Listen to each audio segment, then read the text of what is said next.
Sebelumnya, kamu telah belajar tentang permainan bakia. Menarik bukan? Kamu tentunya senang bila bisa mencobanya. Permainan tradisional lain yang cukup menarik adalah engklek. Apakah adik-adik tahu apa itu engklek? Ya, ada yang menyebutnya dengan sudamanda.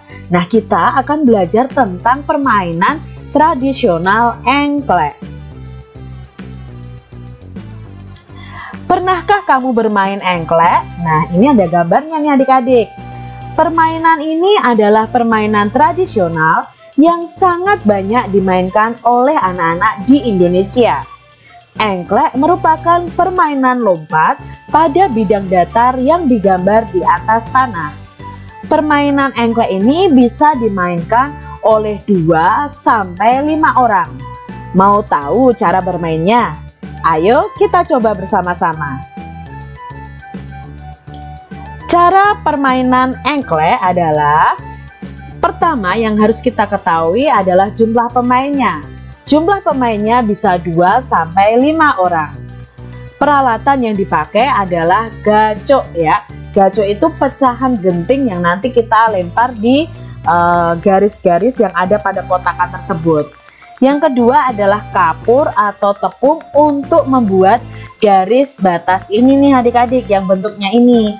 Kita memakai kapur. Lalu cara bermainnya, lompatlah dengan menggunakan 1 kaki di setiap petak-petak yang telah digambar.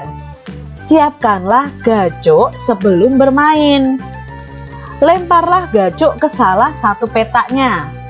Petak yang ada gacoknya nih tidak boleh diinjak atau ditempati oleh setiap pemain. Lompatlah ke petak berikutnya dengan 1 kaki mengelilingi petak-petak yang ada. Pilihlah sebuah petak yang dijadikan sawah. Setelah menyelesaikan 1 putaran, petak itu tidak boleh diinjak dengan 2 kaki.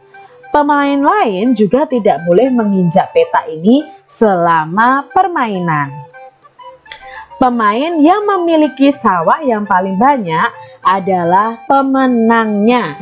Jadi ini adalah cara bermain engklek. Kalian bisa praktekkan dengan teman-teman kalian. Permainan engklek memerlukan keterampilan lokomotor. Apa itu keterampilan lokomotor? Keterampilan lokomotor yaitu kemampuan untuk melakukan gerakan anggota tubuh sehingga seluruh tubuh kita itu berpindah tempat.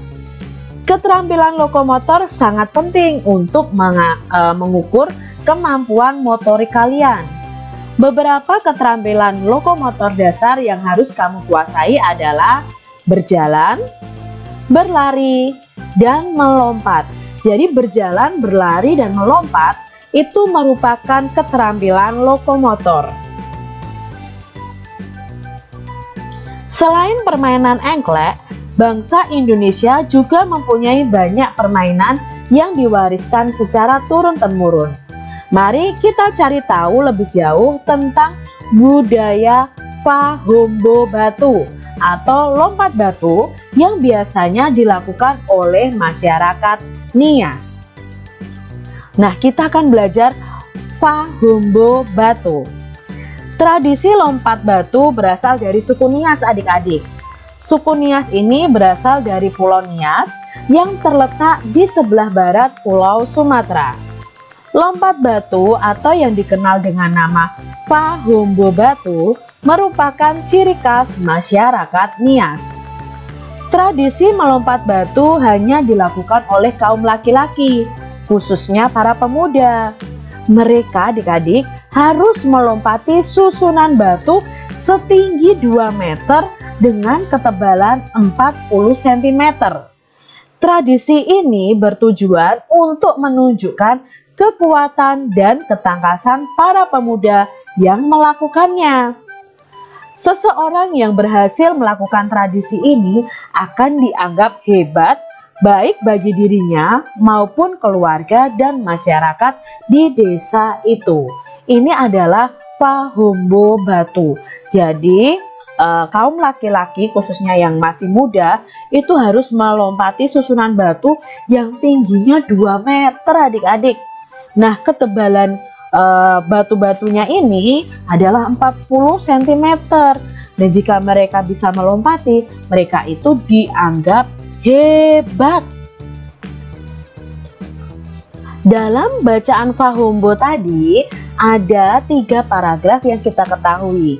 Nah, di paragraf pertama ini ada 3 kalimat. Kita akan bersama-sama mencari tahu gagasan pokok dan gagasan pendukung. Ingat, gagasan pokok adalah inti dari bacaan tersebut. Bisa terletak di awal paragraf, bisa terletak di akhir paragraf, atau di awal dan di akhir. Nah, di sini kita lihat kalimat pertama dari paragraf yang pertama. Tradisi lompat batu itu berasal dari suku Nias. Nah, di sini dikatakan bahwa ada lompat batu berasal dari suku Nias. Lalu kalimat kedua itu dijelaskan, suku Nias itu berasal dari Pulau Nias. Dan yang ketiga dijelaskan juga bahwa lompat batu itu dikenal dengan nama Fahumbo Batu. Nah, di sini bisa kita ketahui bahwa kalimat pertama ini adalah gagasan pokok, kalimat kedua dan ketiga adalah gagasan pendukung karena menjelaskan kalimat pertama yang merupakan gagasan pokok. Tentu kalian masih ingat ya, pembelajaran sebelumnya kita sudah banyak nih mencari tahu tentang gagasan pokok dan gagasan pendukung. Sekarang tugas adik-adik semuanya adalah menulis gagasan pokok dan gagasan pendukung untuk paragraf 2 dan 3 dari bacaan Fahumbo Batu. Nanti kalian bisa play ulang, lalu kalian stop dulu di bacaan tersebut, lalu kalian tulis nih mana yang gagasan pokok dan mana yang gagasan pendukung. Sungguh kaya budaya Indonesia. Sebagai anak Indonesia, kita harus bersyukur adik-adik dengan kekayaan ini. Kita dapat mencicipi makanan beragam, bermain permainan tradisional yang berbeda, dan tentunya mengenal kebiasaan-kebiasaan yang berbeda. Banyak hal yang kita bisa pelajari dari keanekaragaman itu. Nah, di sini beberapa permainan tradisional itu membutuhkan teriakan pemainnya. Semakin banyak yang berteriak, semakin banyak pula suara yang kita dengar.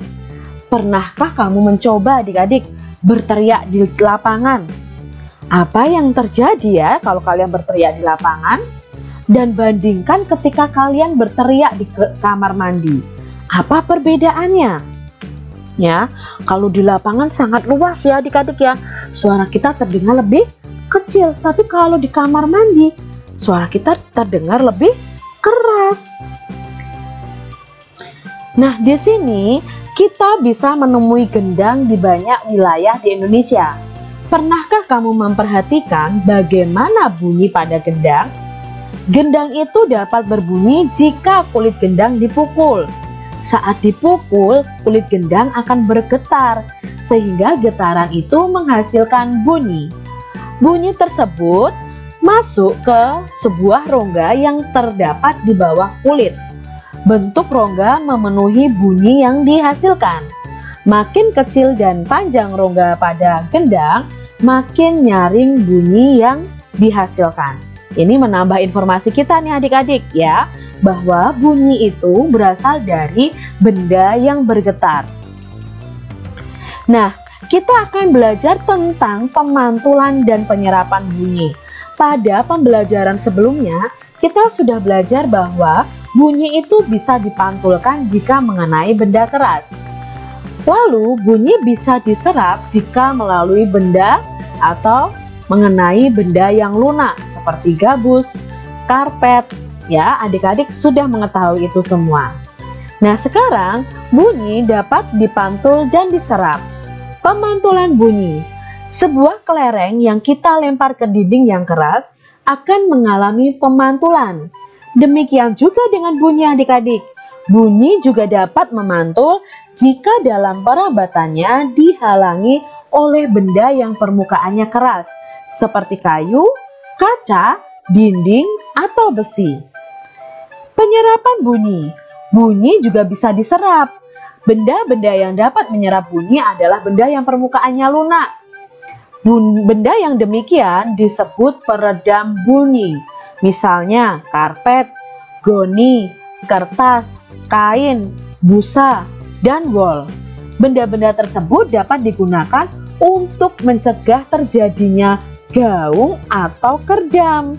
Nah, dinding-dinding dan langit-langit pertemuan, gedung pertemuan, studio rekaman, dan gedung bioskop biasanya dilapisi dengan bahan-bahan tersebut supaya tidak terjadi gaung atau kerdam. Nah, ini tadi tentang pemantulan dan penyerapan bunyi. Lalu di sini ada kata gaung atau kerdam.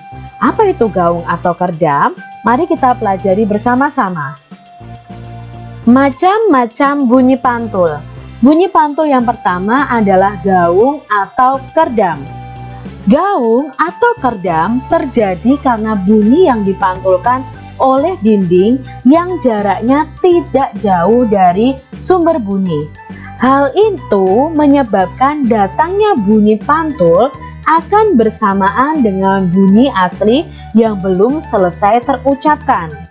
Akibatnya bunyi pantul mengganggu bunyi asli sehingga suara yang terdengar tidak akan jelas.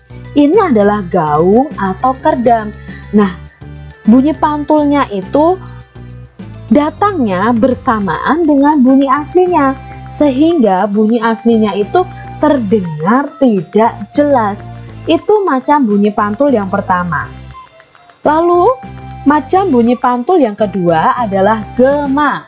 Nah, gema ini terjadi karena bunyi dipantulkan oleh dinding yang jaraknya sangat jauh dari sumber bunyi. Hal itu menyebabkan datangnya bunyi pantul itu setelah bunyi aslinya selesai diucapkan. Jadi bunyi pantul yang terdengar lengkap sesudah bunyi aslinya. Nah, gema itu sering terjadi di gua-gua, lembah-lembah, dan bukit-bukit yang jaraknya jauh serta permukaannya keras dan rapat. Selain itu, gema juga dapat dipergunakan untuk mengukur kedalaman jurang atau gua. Nah, adik-adik, kalau gema ini, kalau kalian berteriak di sebuah gua nih, gema ini akan datang bunyi pantulnya itu seperti bunyi asli, tapi setelah bunyi aslinya. Jadi misalnya Kak Citra nih teriak, halo, nanti di dalam akan bunyi halo. Tapi setelah Kak Citra selesai nih ngomong halonya, baru bunyi pantulnya akan datang. Nah, itu ternyata gema ini bisa mengukur kedalaman jurang dan gua. Itu tadi macam-macam bunyi pantul.